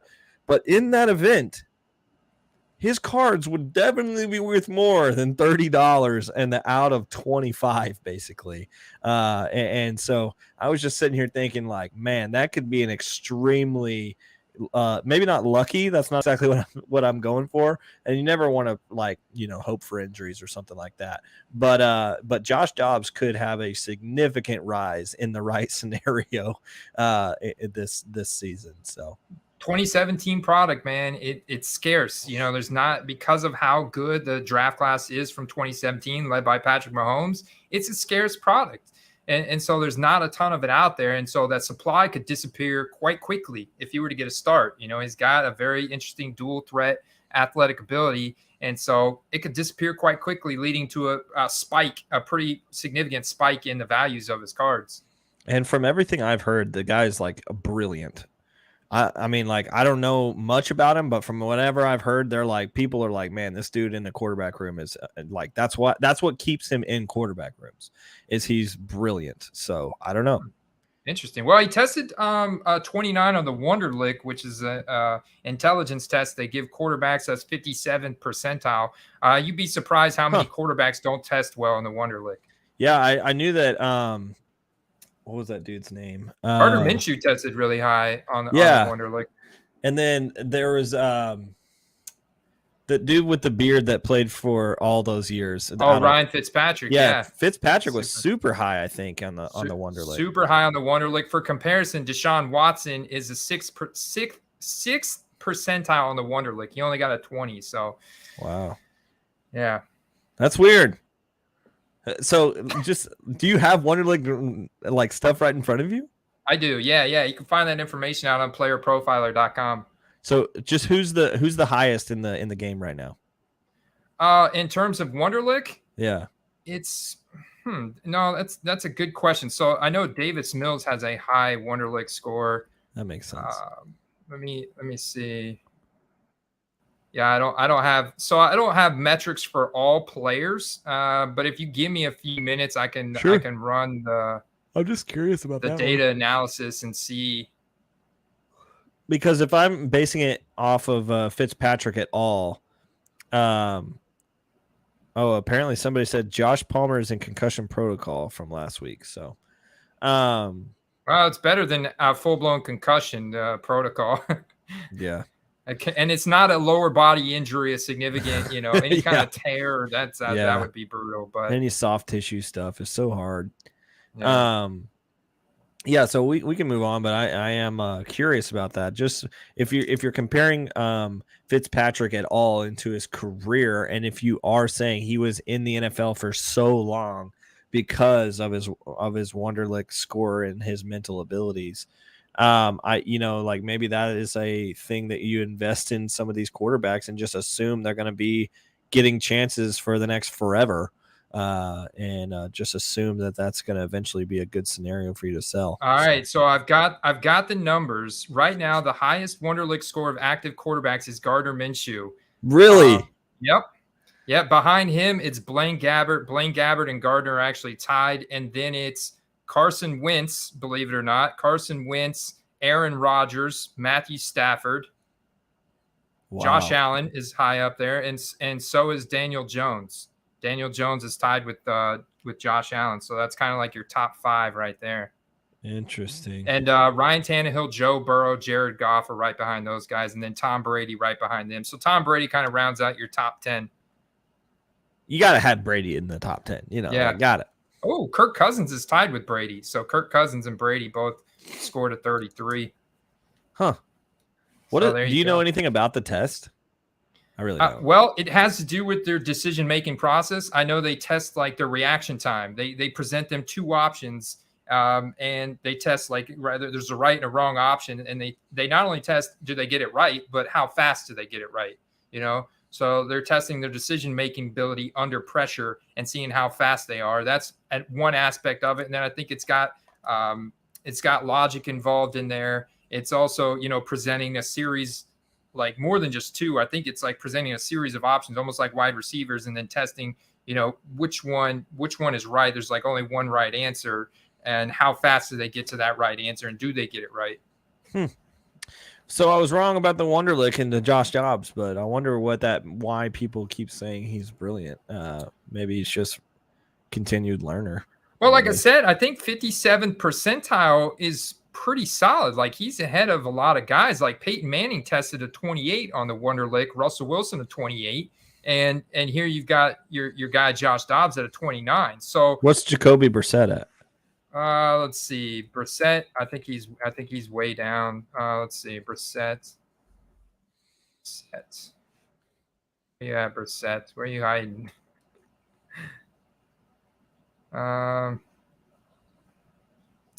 There he is, a 24. So he's down in the Geno Smith, Jimmy Garoppolo range. That's what you want to hear. I'm down in the Geno Smith range. But I wonder if if Deshaun is low and if Jacoby is low and they're keeping, Josh Dobbs on the roster specifically for just the smart quarterback in the room play, maybe go get Minshew. Go get Minshew to sign. Can't go wrong there. Can't go wrong. Maybe they should trade Kareem Hunt for Minshew. That's the real Eagles and then Browns trade. But anyway, that's a joke. All right, we're gonna jump into Would You Rather here, which is a part of the show where I basically give Andy a question, and it has nothing to do with. Sometimes doesn't have anything to do with cards, but sometimes it does. And this, I think it does because it's two-faceted and it's two former NFL players that honestly do have the chance to make a comeback once again. So here is a would you rather based on current events of you'll understand once I say the names here. Okay. But would you rather have we're just going to say, would you rather invest in today? Would you rather invest today in Adrian Peterson or Le'Veon Bell, since they're going to have a boxing match at some point where they will be fighting each other, which is funny. But honestly, both of them probably could end up being like week 10 ads to some team. Yeah. That one's easy for me. It's AP all day. Nice. He was the last skill position player to win the NFL MVP. The last time a skill position won the MVP was Adrian Peterson, 2012. He put that Vikings team on his back. His 2012 highlight reel is insane. Lev Bell can't touch it. And I know Lev Bell's had some good seasons, but the whole holdout thing that he did, he lost so many fans in Pittsburgh, one of the largest markets in the NFL, and his career was never the same after that. And AP does not have that stain on his resume. And if there was a guy that I could see coming back, it's AP. Like, he keeps himself in really good shape. I think he's probably going to beat the crap out of Lev Bell. That's just my prediction. Yeah, I think so too. I was going to say, like, would you rather, card wise? And then I was going to ask you, if you had to put money down, who's winning that boxing match? And you just answered that one for me as well. And I saw when I was like Googling this before the show, I saw that he was boxing he's sparring, getting ready for the Bell fight or whatever, which I don't know if it's actually going to happen or not. I think it's been canceled once or twice already. But he actually knocked out his sparring partner. The guy had his little, sparring thing on, and he just like punched him so hard, like literally drove like foot and chest all boom. It's like fully textbook, just sent the guy straight to the ground, just straight to the noggin. Just like, boom. That's awesome. Knocked him straight out. And so I would put money in both situations on Adrian Peterson. And to both of your points, or all of your points that you've made, I think there's also another additional point where he has a really, really big following in Norman. I mean, people love him in Oklahoma just because of what he was for that Sooners offense. Like, sure that his records have been broken by now by, like tons of good OU running backs that have come out. But Adrian Peterson was kind of, I mean, I really don't know because I was too young at the time. It was kind of like when I first started watching football is when Adrian Peterson started being really great. But it seems like that was like the first guy that was like the running back out of that OU system that just kind of just made it turn out good running backs. I don't know. Like, so I think that's also a unique following as well that could be more buyers potentially. And, so. You may never see another running back win the season-long MVP award. Yeah. I mean, that's the truth. And because they just not used the same, like the closest that we've seen in recent history has been Derrick Henry, and he still probably only got 1 or 2 votes, and that whole panel of judges, they just lean so heavily towards quarterback these days. So I think Adrian Peterson is going to have a cult following till the end of time. Yeah. There's some great running backs back in the day that have always had sustainable positions in the hobby. I mean, you think about the Walter behind you. Wait, he was a running back, right? Walter Payton? Oh, yeah. Okay, I was like, frick. Like half a second, I was like, oh, crap, did I just mess that up? But then there's like Barry Sanders, Earl Campbell. All those guys have had a significant following for forever. And I think Adrian Peterson fits into that same profile of just dog pound running back. That's, speaking of dog pound, they also had some pretty good running backs. So cool. Well, do you have any would you rathers? I was just the Adrian Peterson Le'Veon Bell thing cracks me up. So. Oh yeah, man! I'm about to run you through the gauntlet, Kendall. Let's go, man. So I'm gonna share my screen here. Yeah, let me get you ready here. I'm gonna remove mine. Add yours to the stream. Okay. Wait. Oh crap! What? He's gonna kill me. I forgot to put the flyer up. Oh. The gauntlet, which still says Paul Hickey versus Kendall McKee, but our man Andy is in the queue today, and we're coming back to this. Are you ready, or do I need to cut it for a second? No, you're good. You're good. So this is the first Would You Rather. These are both $100 cards now. Nice. We have a 2016 Prism PSA 10 Carson Wentz. This is a $100 card. This one's a little bit more pricey. We're gonna assume that, but it's a best offer. So we're gonna. I'm gonna teach you a trick. Trick right here. Okay. Hold down on the top of the top bar, and then just push it to the right of the screen. I've got multiple screen. Oh, okay. Wait. Okay. And then you can pull up the other quarterback. There Boom. we go. Look at that. Look at that, man. Awesome. So we've got a 2016 Prism PSA 10 Jared Goff or a 2016 Prism PSA 10 Carson Wentz. All right, and I like just straight up money line, like $100, or what are you gonna do? $100. You got to buy one. What were their scores again? No, I'm just kidding. Investable material for this year. Let's see. Commanders, Lions.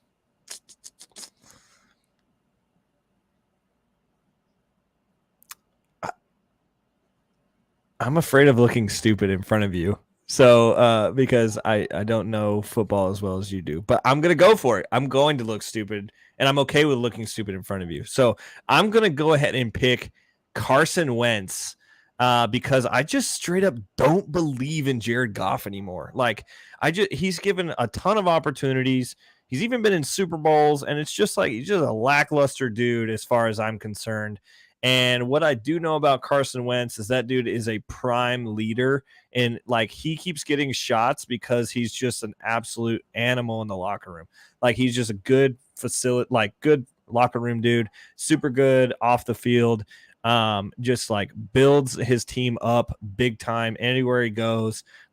And now his on the field play is wild. Sometimes it's great, and then sometimes he literally just chucks balls, and you're just like, what is going on? I think like week 2 or something last year, he was playing really, really good, and then like he got under pressure and just left hand threw it, and it went like right to a linebacker for a pick 6 or something. I don't know if you're familiar with what I'm talking about or not, but Carson Wentz does some wild things. But I think the Commanders don't really have a whole lot of options out there, and so I think he's going to get his full breadth of opportunity. So I'm going to go with Carson Wentz here. All right. You're going with Carson Wentz. You know, it's interesting. You know, Jared Goff is the number 1 overall draft pick from 2016. Carson Wentz was the number 2 overall draft pick from 2016. That's crazy. It feels like Carson Wentz is so much older than Jared Goff in my head. Well, maybe that's because Jared Goff has been to a Super Bowl with the Rams. Yeah. And so, all right. So you're going with the Carson Wentz. Okay. So now, which one would you have picked? I would have gone with Goff. Okay. Yeah, I would have gone with Goff because I like the ascension. I like the offensive line and the coaching better on the Lions. I think they're ascending, and I think that they have more of a chance to potentially grab a wild card spot this year. They have a much better offensive line. It's higher graded, and I think Jared Goff has, you know, the weapons are about the same, but it's something about, you know, I think the fact that Goff has been there, like obviously Carson Wentz was almost there if he hadn't got hurt in 2017, but I feel like Jared Goff is on the up and up after the way he finished last season. And maybe this is some recency bias, but Carson Wentz had a shoe in to get to the playoffs with the Colts and totally choked in that game against the Jags and ruined that for himself. And then they basically fired him. They just took anything they could get to get rid of him. And so the Commanders picked him up. And now, Ron Rivera thinks Carson Wentz is going to be their savior. But I think Goff now, if you look at the confidence that the Lions organization has in Goff, like, the Lions could have drafted a quarterback, could have been in the market for a quarterback the entire draft cycle, the entire free agency cycle. They had a lot of cap space. They had a lot of draft capital the past several years, but they made the deal to trade Stafford, get Goff. And so it seems like, you know, he's in an ascending program, and that's why I'd go Goff. I do like Goff's weapons more. I mean, I know, like, if you do compare them, you're like, okay, like Scary Terry is definitely the best out of any of them, I think. Yeah. But I think, like, I'm not confident in Gibson. I think we talked about that last week. I think if I was compared to them, I think I'd take Swift heads, you know, with like the head to head there. And then, you know, the Goff has some really cool receiving options that I'm excited to see grow. With Williams and with Amon-Ra St. Brown. I think that's going to be really interesting. So, yeah, it's close. It's close. So for apples to apples or like comparison, I would go Goff. But I'm gonna go Wentz. So you picked Wentz. Okay. So now let's look at so you get Wentz, and now let's see if I could do this. Just push it all the way to the right.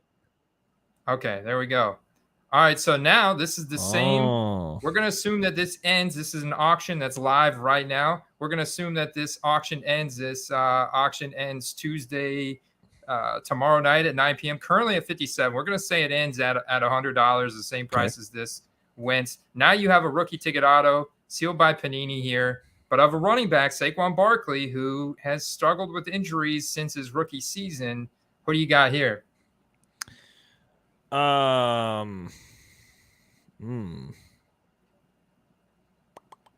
This is like the classic thing for me where Paul has done this several times to me where he gives me an auto that's not graded from a player that's better, or a PSA 10 non-auto from like some premium position. This has happened to me several times at this point. And so I need to just know, like, this is my stance. You know, it's kind of like blackjack where you're like, what do you do with a 17? It's like personal, you know, like for me, it's like, do I take the auto ungraded or do I take the graded premium position at a 10, you know, like, and I think that's what this comes down to as well, is like, what I think for me, which one is more liquid is the equation that I'm going to run in my head.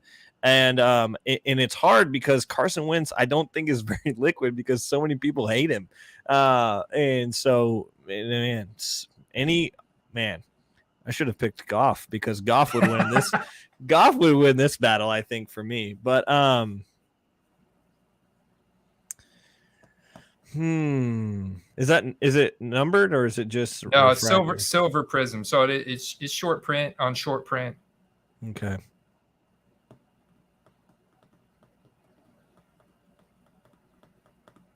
Yeah, I'm going to take the Saquon. All right. Because when people, like the people I don't know a whole lot about football, and we've told that. I mean, we've said that that's probably my least invested sport at this point. But every time I do look up something, I look up their rookie ticket autos. So, I'm just going to assume that I'm not the only person that puts so and so rookie ticket auto. Like, for instance, with Tolbert earlier, I said Tolbert rookie ticket auto, and it came up. Boom. So I'm going to assume that someone's going to put Saquon Barkley or Carson Wentz, and they're also going to put rookie ticket auto behind it, and this slab is not going to come up. So I am going to go with the Panini certified rookie ticket auto here with Contenders. Oh yeah, Panini certified. Yeah, it's got that seal. Awesome. All right, now it's going to get interesting. So now you picked Saquon. Okay. You've got to pick between these two. Oh man, not even close, brother. I'm totally going Chubb. But anyway, go ahead. So I wanted to do this because, and I wasn't sure if if Saquon was gonna make it this far. So now we've gone to the skill position. You've gone for the scarcity here. You've gone for the liquidity in these guys. Definitely both primed to have massive seasons. Saquon's going ahead of Chubb in season-long fantasy formats because of his bell cow workload, his receiving profile, and all that. But you got Chubb here. So no-brainer because of the Browns' bias going Nick Chubb. Well, I'll at least talk you through it. Okay. I don't think it's just Browns' bias for me. What is their? I'm gonna just Google something real quick.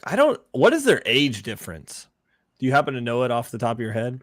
Yeah, it's okay. So it's going to be very close, right? Because they're both drafted the same year, and I think Saquon's probably a little bit younger, but I can tell you in a very short order.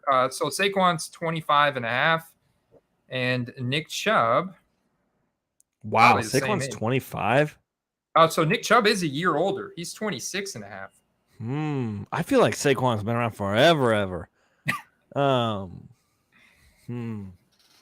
Both of them are Mack trucks, dude. Like, I remember when Saquon was coming out of Penn State, the dude was squatting like 1,000 pounds or something like that. Like, I think he had the record in the entire Penn State player pool of like the best bench, the best squat, and the best 40 time or something like that. It's just like he was the best Penn State player ever. Nick Chubb's pretty strong too. He had 97 percentile bench press score. Oh, absolutely. Combine. Yeah, I know. They're both like Mack trucks, dude. I feel like both of them running down the field, I'm just gonna run away. Forget that. And so, oh man, I'm gonna pick Nick Chubb, but I'm trying to convince myself that it's closer than I think it is. And I like how there's kind of like this, hologram dog pound dog behind Nick Chubb's autograph. I don't know if that's I don't know. Oh, there's one on Saquon's as well. Now that I look at it, very faint logo. Cool. Yeah, so that's kind of cool. That's a cool card. I'm trying to put myself in his shoes if I'm not a Browns backer. So I think the Chubb card probably has better resale value because there's more Browns fans, I feel like, in the world than there are Giants fans. And I think the Browns will inevitably be better quicker than the Giants. And so, like, I think Nick Chubb has more possibility of being a playoff running back than I think Saquon does. And I think that Giants team is going to get much worse before it gets better.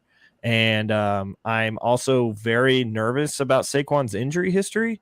I feel like he is so strong that he's not beneficial to his own ligaments and muscles. And Nick Chubb also has an injury history, but I just feel better about it. Maybe I'm trying to convince myself of that. So I'm going to take Chubb still.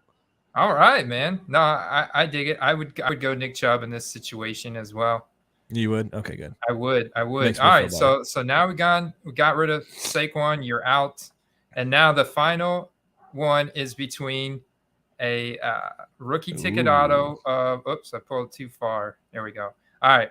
Rookie ticket auto, Nick Chubb, optic silver, and Big Mike here on Tampa Bay, rookie ticket auto, Mike Evans. I don't know if you did this on purpose. I don't know if you did this on purpose, but absolutely on purpose. Okay, so you know that I love Mike Evans because he's a massive Aggie. So, Oh you no, I know, didn't know that. So oh, that's funny. okay, then there we go. So Mike Evans is, I mean, him and Johnny Manziel, that's like prime Aggie land lore and history. And so I've seen so many fun, like Mike Evans on the field. I absolutely loved him. I actually would love if he played for any other team, because I feel like he just gets lost down there in Tampa Bay somewhere. Like, I feel like if he was on the Cowboys, where a lot of people wanted him to go, then he would be like, already people would be like, for sure, Hall of Famer, and he's probably going to be. I agree with that statement. And he's so good. And I feel like people don't ever give him enough credit, ever. And I don't know why that is. I'd be curious to ask your opinion on why you think he doesn't get enough credit. But man, this is tough because like the both skill positions. And I don't know the football market enough to know if like there's a skilled position bias difference between a running back and a wide receiver in terms of collecting. And you said they're both going to end up hypothetically at $100. Yes. Okay. Yeah, you're going to make an offer at 100 and they're going to accept it. In this scenario, they do. The Chubbs and both rookie tickets. Okay. Yeah.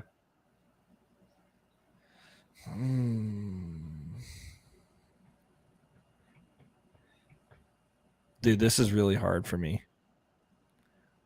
I am going to take Mike Evans for one reason only. I feel like he makes it through the season without getting injured. Ding, ding, ding, ding, ding. Nice. And there it goes. And so Mike Evans I love him as a former Aggie. Definitely very, very into that. That's my team. So awesome, man. No, I think it's just a matter of Mike Evans. Tampa Bay Buccaneers do have one of these smaller fan bases in the country. And we do have a diehard following, but it's just not as massive. And, the team didn't even get added to the NFL till the late 70s as an expansion team. And then they really sucked until, there was a small period in there in the early 80s where they were decent. They got better. And then they really sucked until the early 2000s. And then we went through another long stretch where like Mike Evans every year from his rookie season put up over 1,000 receiving yards. But Jameis Winston just made terrible picks at the end of games and lost a ton of games after getting up early. It would just go on to lose so many games, even though he's putting up a ton of numbers. And Mike Evans was a big benefactor of that. So I think that Mike Evans, his stock is continuing to appreciate now that Tom Brady's in town. Like Tom Brady's a massive driver. Like I remember when our tickets before Tom Brady came here were like $50 to go to a game, and now it's $500. That's the Tom Brady effect. So that's why Mike Evans 10x the ticket prices. It's true. Dang it, Brady. Yeah, I think. How long do you think he stays there long term? Mike Evans or Tom Brady? Mike Evans. Well, I guess. Yeah. I guess long term, this is a question mark. What does that mean? I think so, man. He's so ingrained and entrenched in the community. He's actually a really good guy, I like to follow him off the field as well, and I think he does. I mean, it's one of those situations where I think they find a way. I like our general manager, Jason Light. I think they find a way to keep him around on the team. He's still got a few good years, in his career. And I think he does stay around for a while. That's awesome. You don't often see those long-term one season or one team guys anymore in any sport, really. So that's pretty cool. Yeah. I mean, he's at least locked through. His current contract is locked through 2026. So nice. That's quite a while from now. Yeah. How old is he? Mike Evans, I think he's 29. Yeah. So that, that'll probably be it for him. Yep. So yep, and he's already got the Buccaneers like all-time receiving records. He's got several like Buccaneers records for receivers, so he's going to be a Buccaneers Hall of Famer. Hopefully they'll retire his jersey when he's done one day, but yeah, I'm a big Mike Evans, like I want to super collect him. I want to get some super rare Mike Evans stuff one day. yeah, that's a good one. That's a good one to learn, or the good one to build your portfolio around long term. At least you're a PC. Yeah. Cool. Well, man, thanks for the gauntlet. That was a good one. You didn't even know how good it was until the A&M connection came out of nowhere. So I didn't. The only one that I threw might pull on your heartstrings was Nick Chubb, but I was just no, the other ones I was just flying off. It was off the cuff. Hey man, mine were off the cuff last week, and I had Brady all the way through, and we just went all the way until Brady was no more. So, which went all the way to the end. So. That's fun. So I'm glad we were able to prepare a gauntlet for each other both weeks and kind of learn a little bit more about each other as well. We don't have a whole lot of questions. Toa did say that he was going to go with the Wentz over the Goff, which unless he went Wentz over Saquon, which I think I wouldn't have done. Would you have done? Okay, so let's say that like we're taking you back through the gauntlet, like a little backwards, or not backwards, but like say you picked Goff. Would you have put Goff or Saquon? Goff. Okay. Would you have picked Saquon or Goff or Chubb? Goff. Okay, Goff or Mike Evans? Mike Evans. Okay. I was like, dang, how far is this going? You're really high on Goff this year, huh? I do. I think they're a dark horse candidate to grab a while. I think they're going to win. Their Vegas odds have moved up. The initial line from Vegas for the Lions after the draft was like 5 games. Like it started out like around the draft, like 5.5, and now it's up to 7.5, I think. And I think the Lions could win 8 to 10 games this season. Wow. And potentially grab a playoff spot for like the first time in forever. So I think it's possible. It's absolutely possible. What will Detroit look like in the playoffs? Wow, what a like fan base that really needs a shot in the arm. Yeah, they're a dark horse candidate to do it. Their weakest link that they have is their defensive secondary, which is just going to force Goff to throw the ball even more. But that city Goff has been begging for a winner of any of their teams for a while. So yeah, and Goff has some interesting, obviously they were high on him coming out of Cal for a reason, number 1 overall draft pick. But I go back last year and look at his efficiency metrics, and his true completion percentage, which factors out unpressured throwaways and drop passes, was 73%. That's number 8 best rate in the league. His clean pocket completion percentage, 75%. That's number 2 in the league last year amongst quarterbacks. So when I look at this stuff, I'm like, okay, true passer rating, top 15, all this stuff, these advanced statistics, I'm like, Jared Goff now with the offensive line even better. I mean, they have one of the highest graded offensive lines now in the league, top 10. Some people put them in top 5 with those weapons, man. And you get Jamison Williams coming in October. I mean, incredibly talented speedster from Alabama. Now you add DJ Chark, who a lot of people forgot about that. He's super undervalued. Amon-Ra St. Brown is just an incredible athlete with a massive chip on his shoulder. DeAndre Swift, Jamal Williams, backup running back there. TJ Hawkinson, best comparable to Travis Kelce. You look at all these weapons surrounding Goff, the quality of the offensive line, and the competitiveness and the leadership from Dan Campbell, their head coach. I'm a big fan of them exceeding expectations this year and potentially grabbing a wild card spot down the road. Now, it's going to be tough, right? Because, okay, how are you going to get past the Green Bay Packers and the Minnesota Vikings? I get it. You get past the Bears, but the Vikings and the Packers, no way, right? But there, I guess it is a potential. I think it's possible that they grab a wild card spot. It's going to be interesting to see what the Cowboys do this year and the Eagles do. Eagles are obviously teed up to smash. The Cowboys still have a great roster. I think their limiting factor is their coach. I'm not a big fan Mike McCarthy. So never really been a big fan of Mike McCarthy. So it's interesting, but they're a dark horse to, I think, go have an above 500 record with the potential to maybe grab a wild card spot. And you never know. Like, I think there could be hype for, like, okay, so they play the Eagles week 1. If there is a way that they beat the Eagles, another thing that's interesting to note, if you look at the Lions schedule, every single one of their games throughout the season, besides I think one London game, is at 1 p.m. They don't have any primetime games. They don't have any 4:30 games. It's all 1 p.m. So I think this just enables them to build a consistency.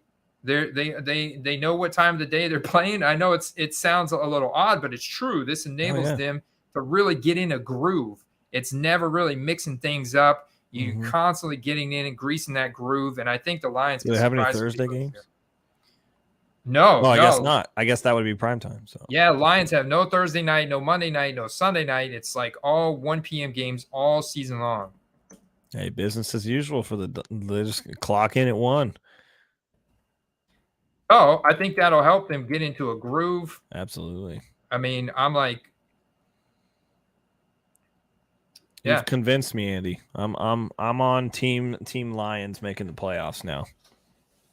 They've got one 12:30 game on November. Oh, that's a Thanksgiving game. So the only game that's not at 1 o'clock this year for them is against the Bills on Thanksgiving. Oh, geez, that's going to be ugly. They're playing at home though, so it's like a traditional Thanksgiving format. I think Goff is going to throw for over 4,000 yards, and he's going to surprise some people. So I'm also like, in turn, I'm big on Amon-Ra St. Brown. DJ Chark, I still think is undervalued. You know, DeAndre Swift is more frail. So like, I'm looking at putting some flyers out on Jamal Williams, Justin Jackson. They picked up some interesting talent profiles there that aren't, they're not too dusty. Their guys still got some juice left. And I like TJ Hawkinson as well. I think that their defense is a little bit better. I like Aiden Hutchinson. He's looked good so far. I think he's going to make a big impact in his rookie season. If their secondary can get better at all, that'd be great. And that would make them way more dangerous, but that's their weak link right now. So I took 2 football bets this year. You ready for them? Okay. I want you to rate my two bets. I take Jameis Winston under 3,700 and a half passing yards on the season. So he's got to throw for less than 3,700 yards. I think that's a good bet. Okay. All right. Yeah. He doesn't throw the ball. I mean, he might not even play the whole season. That's what I was betting on. I was like, he's probably missed a game or two, or maybe more. Yeah. But even like, if you were to chart his numbers out, like he played 7 games last year, 1,100 passing yards. So even if he played the entire season last year, he's barely throwing over 2,000 yards. So I just don't, it's a massive blow losing Sean Payton. I don't think people realize how big of an effect losing Sean Payton is to that New Orleans Saints offense. Michael Thomas is already dealing with a hamstring injury, soft issue already for Michael Thomas. So, there goes him. And this may be a constant struggle where Winston's in and out all season. Michael Thomas is in and out. We still don't have super clarity around the Alvin Kamara suspension situation. Looks like maybe nothing at all this year. So that would be good for them. But is Ian Book the backup there? Yeah. Well, it's actually Andy Dalton. Ian Book is the 3rd string quarterback. So I have thrown some flyers out there on Andy Dalton. He's already looked good in camp preseason. I think Andy Dalton can obviously sling it, and he's kind of like that Ryan Fitzpatrick still in the league, the red rifle. So I have thrown some flyers out there on Andy Dalton, and Ian Book's terrible. It's hot garbage. His NFL debut as a rookie was one of the worst ever, and he's already had a meltdown here in preseason. So I can't. Do you think he's actually the 4th string?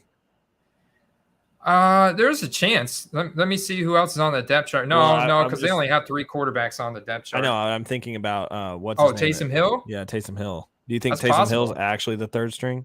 They may put him in at quarterback over Ian Book. It's possible. Interesting. Like it's like, yeah, I'm the third string quarterback. Actually, you're not. You know, you're just there's another quarterback on the roster that's just labeled as a tight end. Yeah. All right, my other one was Matt Ryan over 3,850 yards. Oh yeah, give it to me. Yeah, I'm like, that. man, I think he's gonna throw north of 4,000. So That's easy to see. The only thing, I mean, if I look at Matt Ryan's game log, the only time he's ever thrown for less than 3,800 yards was 2009, 2010, when he was just a second, third year player. there you go. So you would have taken both of those bets. Yeah. Nice. Actually, where'd you make those bets? I'll go take them myself. I made them on like my sports book, but it's like that was like, let's see, that was in July. So I don't know what the numbers are now. So cool. Well, we've got no comments, so I'm gonna give you your 5-second wrap up to promote whatever you want to promote, whether you want to promote the your Quest show again, or maybe the Dominator or whatever, or you can just go on a random tangent for 30 seconds. So, Andy, here you go. Here's your time. Go for it. Awesome, man. Well, great show, Kendall. Appreciate you having me back on today. Yeah, guys, make sure you check out that Fantasy Dominator draft kit. Especially, I know this is draft season, so I did a live draft last night on my channel. Definitely want to check out the Football Card Quest. We'll be live again tomorrow night doing another draft. So we do a lot of live paid mock drafts over on UnderdogFantasy.com. Promo code Quest. And yeah, man, so it's a lot of fun. Plus, I got videos coming out on a daily basis right now. Kendall, this has been fun. Hopefully, we'll be talking again soon. Some football cards, man. Yeah, dude, love it. Feel free to make a content creator fantasy football league and add me to it if you want. Yes, so. Got it on my homework. All right, dude. I'll talk to you soon. And Paul Hickey will be back next week, everybody. So you can listen to Paul and me. Nothing better than that. So I'll see you next week and have a great week. Have a good sports card, conquest, whatever. Get out there, make some deals, flip some cards, always getting a Tom Brady in mind. See you later. Peace.